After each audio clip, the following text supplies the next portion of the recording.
Leeds United are set to face off against Blackburn Rovers in a game tomorrow, and let's be honest, the Whites have been on a fairly poor run. We've dropped a few points, and that has meant that we are not where we want to be in this promotion race, and ultimately, this result will set the tone for the rest of the season. At the end of the day, let's just win, shall we? That'd be quite nice. So I'm going to dive into what Leeds United are expected to do in terms of team news, the lineup, what we can expect from Blackburn, and ultimately my predictions for the match. And this is going to be a slightly quicker preview than normal, just because I don't have that much time to record it. So quickly diving in, team news. There have been no real big changes since Sunderland. In terms of rotating players and stuff like that, let's be honest, at this end of the season, that isn't going to happen. And we know for a fact that Daniel Farke isn't big on rotation anyway. It'll be completely fine. He said that there weren't any significant injuries in Sunderland either, no massive injury news to discuss, so that's helpful. And Willie Gnonto and Connor Roberts, hello Iris, are looking significantly better. They came out of the match without any issues, and that implies that they might be in the discussion to potentially start, or at least be in the conversation to start the game against Blackburn.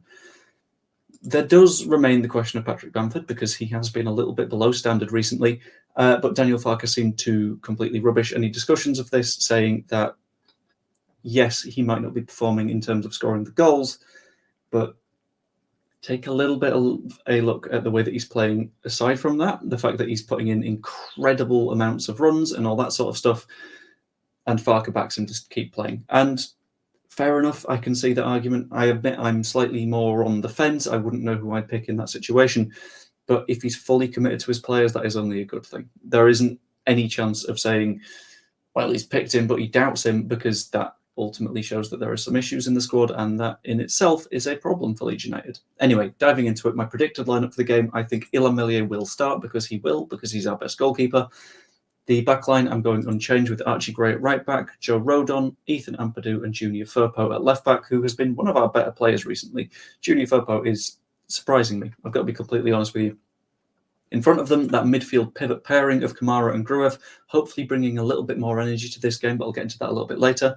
In the line of three in front of them, I've made a very, very slight change. I'm gone with Gnonto instead of James, just because I think Gnonto cuts inside quite nicely, causes them some problems in a way that Dan James doesn't. He likes to stay wide, go to the byline, and cut the ball back. I think Willie Gnonto's enjoyment of cutting inside is really good, and it means that we're more likely to play the ball over to the right-hand side as well.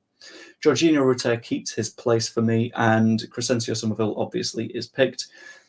If anything, we need to use him a little bit less, because he gets quite predictable, and we always put the ball to the left-hand side, but who knows, we'll find out. In front of them, I've gone with Patrick Bamford, because Daniel Farke has effectively said that he will be picking Patrick Bamford.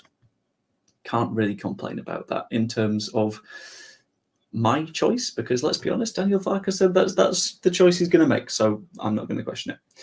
Now we need to look a little bit at Blackburn's weaknesses and what Leeds United can do to sort of exploit them and get into them. And I'll be honest, I do not have very long. I have done some very quick research. It's not the most in-depth stuff like I like to do, but it's just a general idea of what we can expect from them.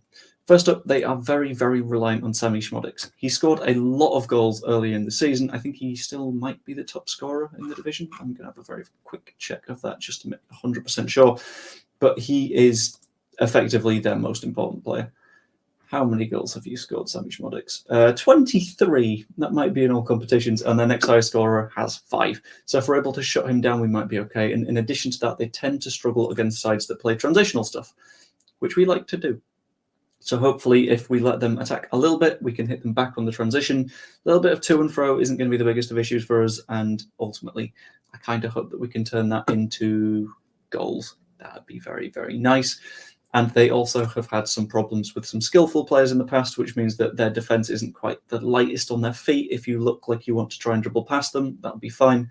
It's part of the reason I've gone with Willie Gnonto over Dan James, because let's be honest, whilst knocking it past someone and picking the ball up from them on the other side is good, it's less embarrassing for a defender, isn't it? I quite like the idea of just sort of like leaving someone on their arse, having committed. Sit them down. It's good fun. Anyway, when it comes to what Leeds United need to do, I think being far more mobile than we were against Sunderland will be a must. When it came to the ball being passed from Ampadu to Rodon to Meslier to Rodon to Ampadu, which a lot of people were complaining about, and that's completely understandable, a big part of that issue came from the fact that there weren't many options in front of them. No one was moving, no one was making themselves a choice. So if we can do that a little bit more, we can progress the ball from the back line and create more chances. In addition to that, we need to not be scared of being the protagonists. By this, I mean that we have the ball and we're the ones that are forcing the chances. We are the ones that are like, no, we're the main characters in this story. We're going to take the ball and we're going to attack you relentlessly. And whilst I know that isn't necessarily Daniel Farke's style, it's something that we could definitely do with, both to get the crowd energized and up and running, but also to make sure that Blackburn have something to think about. That should be good. Like, don't be afraid of giving the ball away, but when we get the ball back, try and hit those transitional moments. That'll be fantastic if we can. And in addition to that, we need to act quickly whenever there are actually any issues. So, such as if Schmodix is getting a little bit of space, modify things. Say, okay, Ilya, mark him.